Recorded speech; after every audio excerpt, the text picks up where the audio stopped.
अस्सलाम वालेकुम नाज़रीन, नया पाकिस्तान के साथ मैं हूं आपकी होस्ट फरिया हनीफ। आज हम मौजूद है बहरिया यूनिवर्सिटी में। मैं जाऊंगी स्टूडेंट्स के पास और पॉलिटिक्स के बारे में थोड़ी सी बात करूंगी, कुछ क्वेश्चन आंसर करूंगी। और मेरा सवाल ये है कि मैं जाके स्टूडेंट से पूछूंगी कि जिन पे करप्शन साबित हुई है उनको सज़ा होनी चाहिए कि नहीं होनी चाहिए, और अगर सज़ा होनी चाहिए तो क्या सज़ा होनी चाहिए। चलते हैं लोगों के पास। अगर सज़ा होनी चाहिए तो क्या सज़ा होनी चाहिए?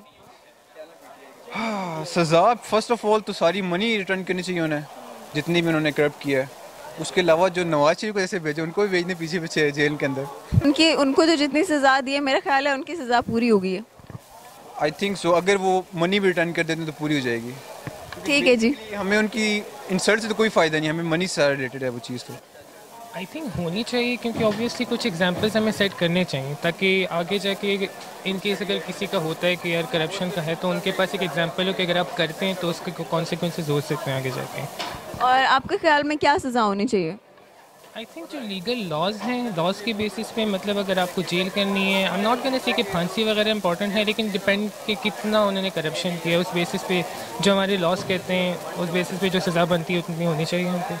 As a citizen of Pakistan आप कुछ चाहते हैं कि क्या होना चाहिए? एक तो जिस बेसिस पे उन्होंने करप्शन की, फॉर एग्जांपल जैसे मनी लॉन्ड्रिंग का आजकल वो चल रहा था, तो एक तो वो पैसे उनसे निकालने चाहिए ताकि सोसाइटी को उसका फ़ायदा हो सके। उसके अलावा ये है कि ऑब्वियसली जेल टाइम तो होनी चाहिए। और आपके ख्याल में क्या सज़ा होनी चाहिए as a citizen of Pakistan? Corruption in any case in any on any level is unacceptable. ठीक है, कॉन्स्टिट्यूशनली जो सज़ा है, अगर फॉर एग्जांपल बहुत ज़्यादा मनी लॉन्ड्रिंग की हुई है, ठीक है, सीधा जेल में डालो और उसके मुताबिक एक्शन लो जिस तरह होना चाहिए। बिकॉज वही बात है कि जो भी आपकी ये मनी लॉन्ड्रिंग हो रही है, at the end of the day नुकसान हमें हो रहा है, आम लोगों को हो रहा है, तो it's affecting our lives. So we should be serious about it. और जो भी हैं तो उनको उनके खिलाफ सीरियस एक्शन होना चाहिए। कॉन्स्टिट्यूशनली जो भी कॉन्स्टिट्यूशन के मुताबिक है उनके साथ होना चाहिए। अस्सलाम वालेकुम। वालेकुम अस्सलाम। क्या नाम है आपका? मोहम्मद वाइस। मोहम्मद वारिस वाइस, ओके। अच्छा, मैं आपसे एक क्वेश्चन पूछने वाली हूँ और वो क्वेश्चन ये है कि जिन्होंने करप्शन की है उनको सज़ा होनी चाहिए कि नहीं होनी चाहिए? डिपेंड्स कि अगर उनकी करप्शन साबित हो जाती है तो डेफिनेटली होनी चाहिए, अगर नहीं होती तो फिर नहीं होनी चाहिए। डिपेंड। और अगर हो जाती है तो क्या सज़ा होनी चाहिए? आई पर्सनली बिलीव कि तो उनको तो जिस तरह चाइना में कि अगर वो लोग करप्शन करते हैं तो they should be hanged simply because corruption is it's a very big crime basically. आपने न्यूट्रल सा जवाब दिया, लेकिन आपके ख्याल में करप्शन हुई है कि नहीं हुई?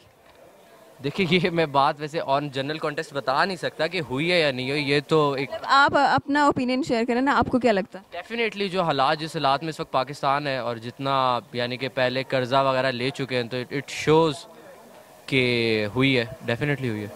तो आपके ख्याल में नवाज शरीफ साहब को सज़ा होनी चाहिए कि नहीं होनी चाहिए?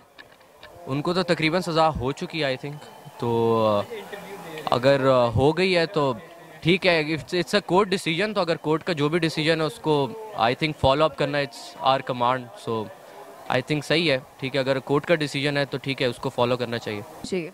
जाहिर सी बात है, करप्शन जिनमें साबित हुई है उनको तो सही सख्त सज़ा होनी चाहिए ऐसा, और अगर साबित सही से हुई है तो फिर तो लाजमी होनी चाहिए। आपके ख्याल में क्या सज़ा होनी चाहिए? उसके हिसाब से जो कानून ने जो रखी होती है, ना ज़्यादा ना कम, जो सेम वही रखी होती है वही। मतलब आप तो पाकिस्तान के शहरी हैं, तो आपके ख्याल में कैसी सज़ा होनी चाहिए? सज़ा वो तो डिपेंड करता है कि उसने करप्शन कितनी की है। अगर करप्शन बहुत ज़्यादा की है, खैर हमारे पास तो मिसाल भी है, हमारे अपने जो लीडर्स हैं उनको सज़ा मिली हुई है और ऐसी ही होनी चाहिए, इससे ज़्यादा ना इससे।